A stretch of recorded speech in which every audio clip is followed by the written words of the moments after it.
and welcome back to Bulls with the Bard. My name is Cakes, I am your host. This week we are chatting with Anne Turiano and Ian Blackwell-Rogers. Anne is an actor, director, dialect coach, and teaching artist in the Baltimore area. She has worked for such theaters as the Baltimore Shakespeare Factory, Baltimore Center Stage, and Fells Point Corner Theater. Ian is a classical actor in the DC and Baltimore areas. He has worked for the Baltimore Shakespeare Factory as well, Brave Spirits Theater, Quotidian Theater Company, and many more. They will be talking about the Baltimore Shakespeare Factory's production of Othello in original pronunciation. So, without further ado, I give you Ian and Anne.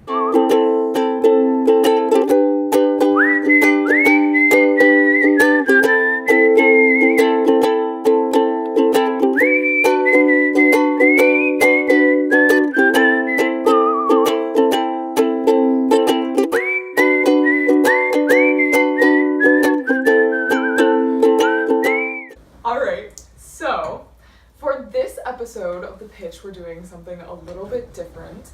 Instead of Ian and Anne bringing us some creative pitch that they made up, instead we are going to talk about the Baltimore Shakespeare Factory's upcoming production of Othello because it is in original pronunciation.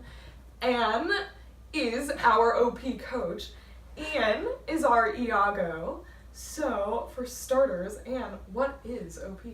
Original pronunciation is our best guess on what Shakespeare's language sounded like around about 1600. So a bunch of linguists got together and looked at the rhymes and the puns and all of the different scripts that are out there in print and decided that this is actually how it sounded. Just based on, words are spelled differently than they're said and all this sort of research about etymology.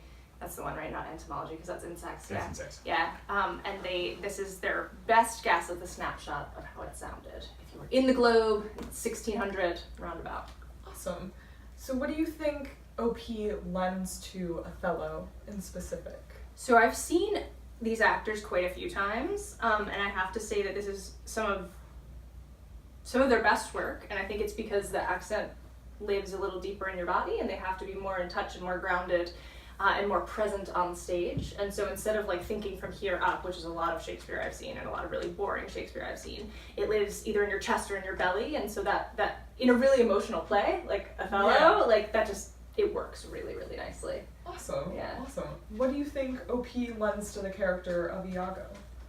So what she said, a lot, right? That it just kind of puts you really there. I feel like some realizations that have helped me, and this is funny because this is a question that people are always ask the Crystals, who are sort of the leading lights of Ben and David Crystal, are the leading lights of OP, but and people is how you do class distinctions, because to our ears OP sounds very earthy and then we don't associate it with fancy people. Yeah. Right. Mm-hmm. But I think it, and of course every Shakespeare play has fancy people in it. Like Grayson in his cape. Grayson in his cape. It's trailing off the stage. Amazing. And every time he turns, I would do nothing but half turns. If I were the Duke this time, I would do nothing but quarter and half turns so I could make it billow. But it definitely helps me with the idea that Iago is definitely not a fancy person. Yeah. He is very low class, right? He's among the well-off or people in authority or whatever. That's not him at all. And his relationship to everybody is as the common sense sort of everyman who just wants to tell you how it really is, right? And he's actually a little bit, subservient's not the right word, but a little bit to Othello and less to everybody else. But he doesn't try to top people in terms of status. If you're talking about sort of status work, improv stuff. So he's very sort of low class and earthy, which is not super helpful in terms of OP, because we obviously have an Othello and we have a Duke and we have people who are classy, and they're accomplishing that very wonderfully within the OP. But that really helped me. I felt like this idea that he's not this sort of villain, who's very cerebral and coming up with his. No, he's more your mate. He's like, listen to me, I'll tell you how it is. He would buy you a drink. He would absolutely buy you 6. And then laugh at you. And then watch when you. get you in trouble. So something that surprised me is that like there are people who come to our shows and they're assuming that any Shakespeare they see is going to be in received pronunciation. Really? Yeah, they're like, well, that's like what Shakespeare's supposed to sound like. Huh. Like no one said that. Like no, there is no rule. No. Yeah. Okay. Oh, wow. That is interesting. Yeah. And I think that's like non-theater people. They just sort of like assume, right? They hear it once and then they're like, well, you do Shakespeare's staging conditions. And that's one of them, right? Yeah, it was in English, right? So.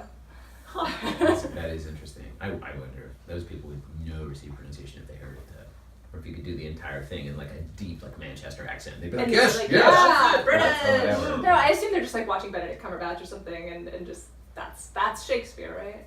Oh, interesting. Probably. Or worse, feel good, like something. Right, something super elevated and crazy.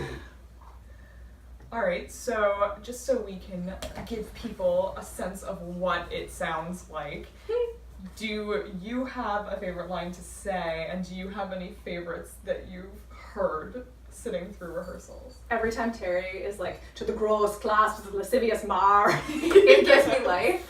That's nice. It's a good one. I love, there are some souls must be saved, and some souls must not be saved. Very Love cool, it.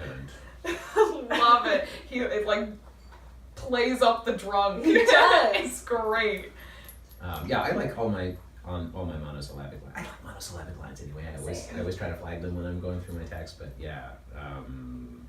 For I will make him tell the tale anew. Where, ho, how oft, how long ago, and when, half, and is again to cope your wife. Ew, it just sounds so gross. Right, Yeah. it gets grosser as it goes, right? And it's like little nails that you're hammering into his like psyche as you go, right? Because it slows you down, the monosyllabic where, ho, how oft, how long ago, and when. I guess that's not technically. What's the really awful one you say when Brabantio's on the balcony? Is Oh. tupping your... And That no, grosses me out. very no, an old black ram is tupping your white ewe. Yeah. I actually have a question about you. Get the fucking dictionary. Okay, Like, but do you want to know why? no, because I think I left it in the No, car. why I have a question. Because my wife is from a county where people spoke. Wait, old- what county is that? Pendleton County, West Virginia, where It's some not people the were Roanoke still speaking German in like the 20th century. Like their German heritage is so strong. And there's like an older, like in Appalachia, there's like older forms of English, right? We know. And when she grew up, a female sheep was pronounced yo. Yo. How is Yo. it yo?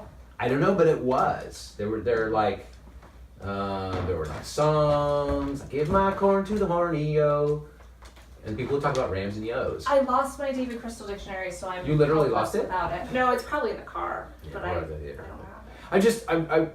I've always wondered about that because like So, like an it should old be black you, ram is- right? You Yeah. don't you. Oh. So you. But nobody would understand that, Yeah. and nobody would understand yo. So I have not been insisting on it. You're white yo. And all black ram is tupping your white yo. Yo. Yeah, it doesn't quite work. So it's okay, but it enters my head as a wonder because I think there's places. My wife has a song or a poem in mind where yo is rhymed, so that you can tell it's yo. It's rhymed with something. I mean, Just pronounce she it may be wrong. correct. There's so many things that we've just had to make a judgment call But just, on. I mean, and language has changed so much. It might not be Elizabethan Jacobean. It might be something else. Right, So- but like, there's that thing of that even at that time things were changing, like the wind wind thing, which Right. like David Crystal has said two different things about, right? Like, so Right. he said that it is wind, and then he said, oh, it's only wind when it's in poetry because it's like an elevated form of speech, because at that time it was turning into wind. So I've just left it as wind because I feel like wind is really confusing. Yeah, I was wondering because in my tracks, Valerie said wind Which instead is- of wind, and the whole time I was like, I feel like no one's gonna. If you listen to Paul Meyer, there's no change to a short I sound, Yeah. right? So like there's maybe a reason that David Crystal found as a linguist, but they're not in the sort of like schematics of just doing a dialect and making vowel changes. Got it. I have a friend who's a Shakespeare scholar who's like, by the end of his career, by like Shakespeare's late career, nobody was actually saying the thou. Yeah, right. I mean, so they- like in the time he was writing, in the street they weren't, and everybody would understand it in his plays. Sure. And the interesting thing is that he kept it, and Yeah. that seemed to work for people. the distinction between the, we talked about the distinction Yeah. between the and you as a formal, Yeah. informal thing. He's like, sure, that exists, but that's more at the very beginning of his career. By the end, just nobody said the and thou anymore. Yeah, it's and rapidly evolving. he kept it to keep elevated diction because people didn't pay their penny to go to the theater to see some dumb people just talking. They wanted something elevated, right? I mean, you want to see kings and princes. Like, why is it always about kings and princes? Like now we're like, oh yeah, no, we're gonna write a play about some people in skid rows, blah blah. Yeah, but at the time, it was assumed that if you were gonna watch something, it had to be elevated in some way. Can I say one more thing about the OP and how helpful it is? Go for it. Okay. Because of playing a villain and playing a difficult villain in a way. I mean, right? He's people have talked about Iago for decades and centuries. Like, what is up with him? If we were doing this with very contemporary sounding speech, I really feel like there would be more of a motive to try and burrow down into like, oh, what's going on in his psyche and where's all this coming from? And because we're at the operational level of language, it really helps me to just focus on what it is that he says and frees me a little, and maybe this is just the type of actor I am, from worrying about building this giant backstory about his abuse as a child and so on. Are we talking about like subtext or? We're talking about whatever. When you're playing a villain, there's always this sort of latent question in our current age of why, right? Why There are they is. doing what they're doing? What's the deal? Why is he so? Is he just such a racist? He's just basically a Klansman and he just wants to take down Othello or whatever. Like, there's a question, and I'm like, I feel like the OP helps me and Tom, was the director or whatever, be a little bit freed of that and just be like, well, what does he say? What does he do and what does he say? And then you're back down to that very physical nature of language rooted in your body, and you can let the audience maybe worry a little more about motive and backstory and all that stuff. Does that make sense? It does make Yeah. sense. I just feel because villains are this special thing. So I have another one of my frequent directors, Charlene Smith, who's of Brave Spirits Theater, gave us a speech about villains when we did Tis Pity She's a Whore, and she was like, I like villains. In Jacobean drama, in this case, they had villains. That was a thing you had. It's a generic requirement. I want actors to play villains as villains, which was fun. She's like, I feel like currently actors like to advocate for their character and they get into their why and I do this because, and she's like, it's very satisfying to an audience to see a villain. And I feel like Tis Pity She's a Whore is full of villains. There's a lot of villains, and so go ahead and play the villain. Be the villain. And that was freeing too. But I think it doesn't work. It's not going to be very interesting, for Iago to be. That's what I make my soul my past. You don't want to go there. So you want to tread a middle ground. But I feel like if you'd asked an Elizabethan or Jacobean person, like, why is the villain such a villain? Because they're the villain. Yeah, because they're Yeah, and I like villains. I'm more interested in knowing why you're married to Amelia. That is a big question, isn't it? That is a great I feel so question. bad for her. I feel so bad for her. Oh God, it's so horrible. It's so horrible. Like, how would you feel if you? I mean, I feel like that's a whole movie. That's a whole like funny movie, like in The Incredibles or the Venture Brothers like thing. If you're like finding out your husband is a villain, like you've been married, you had a great blah blah blah. Maybe you No met kids. in-laws. No little Iagos. No, right. So what's up with that? I don't even know. I don't know. That's so weird. The way you guys are playing it, though, it's even more heartbreaking. Oh, because I'm Like- not like a vicious monster who's No, controlling like her the the whole time. scene with you guys together, the first scene with you two together, it's like, oh, they're so great together. Look at that chemistry, they're wonderful. And I don't seem to have anything against her either. I don't hate my No. wife until she spills my secrets. Yeah. But then you're so quick to turn on her. Oh yeah, it's like, oh no, you can't do that.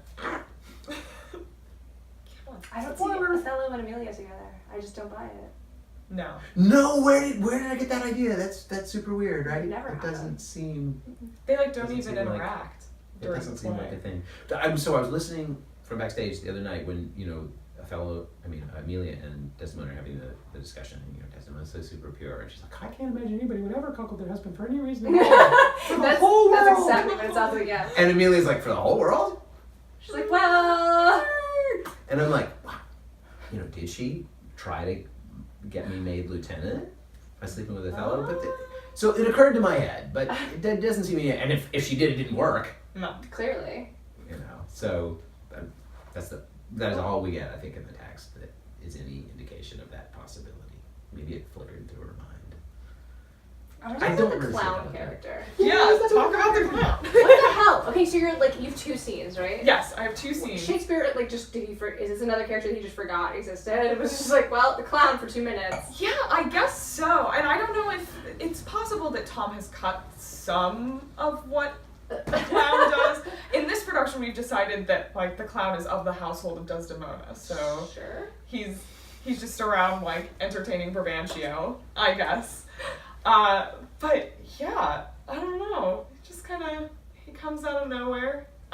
When we talked about it in we did a podcast that will be on Baltimore Shakespeare Factory's website. I talked about how he is kind of a nice piece of comedy in what's otherwise a very dark play. True. So we did talk about how that could be the reason why Shakespeare wrote that character into this specific play, especially because it's not even 2 scenes, it's 2 pages. Not barely in the show, not really relevant to anything that's going on.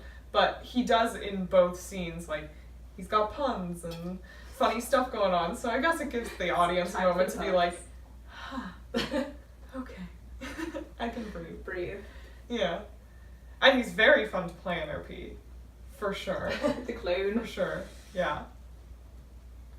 I still want to make a pitch for the idea that Othello, like Romeo and Juliet, is a tragedy that plays like a comedy for the first half. Oh, definitely. I feel like, it's got too much Iago.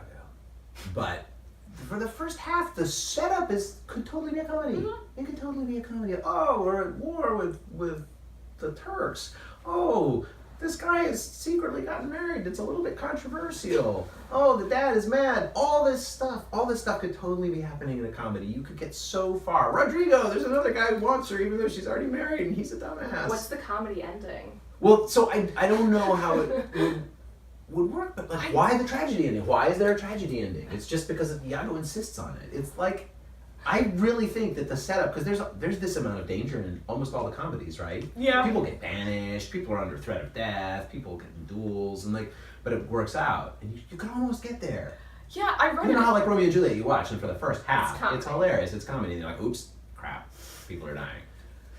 I read an essay recently that was saying the difference between the comedies and the tragedies is that in the comedies, people listen to the women, and in the tragedies they don't listen to the women. Ooh. And that's the biggest difference. And Nobody everybody ends listens up to any having... women in the Tempest, do they? No, the Tempest is also fucking its own. worse. Tempest The is Tempest weird. is the worst. Tempest is super weird, but it's not a tragedy. I'm just saying, Yeah, whatever yeah. it is, it's not a tragedy. Yeah. I think the argument for Tempest is that Miranda is going to redeem the actions of her father. But Not having that. I mean, she arranged, But not he's- arranged marriage. But I mean, First he's not man on a she tragic saw. arc though. That's weirdly enough, as Yeah. bad as he is. Yeah. I don't know. But yeah, I don't feel like Othello starts like a comedy with all the setup because it's also light. It's all marriage stuff and we're at war. Oh no, we're not.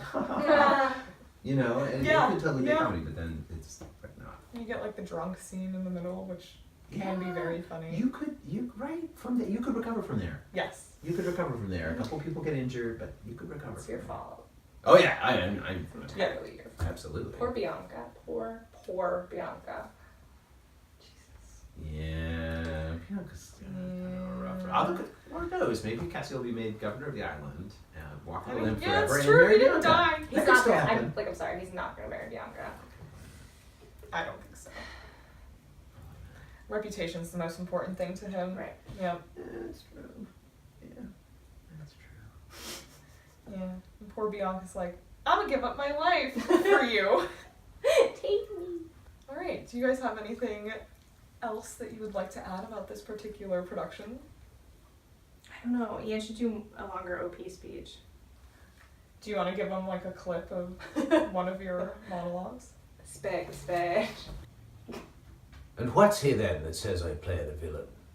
when this advice I give is free and honest, probable to thinking, and indeed the curse to win the more again, for 'tis most easy inclining Desdemona to subdue in any honest suit his friend as fruitful as the free elements, and his soul is so enfettered to her love that she may make, unmake, do what she list with his wake function. How am I then a villain to counsel Cassio to this parallel curse directly to his good divinity of hell?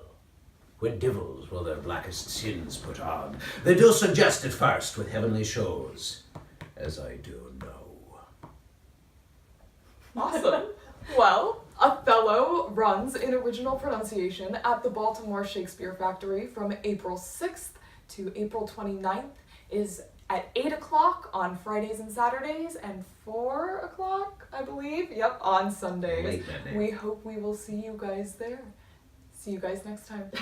1,000 sighs to save. Oh, lay me where sad true lover never find my grave to weep there.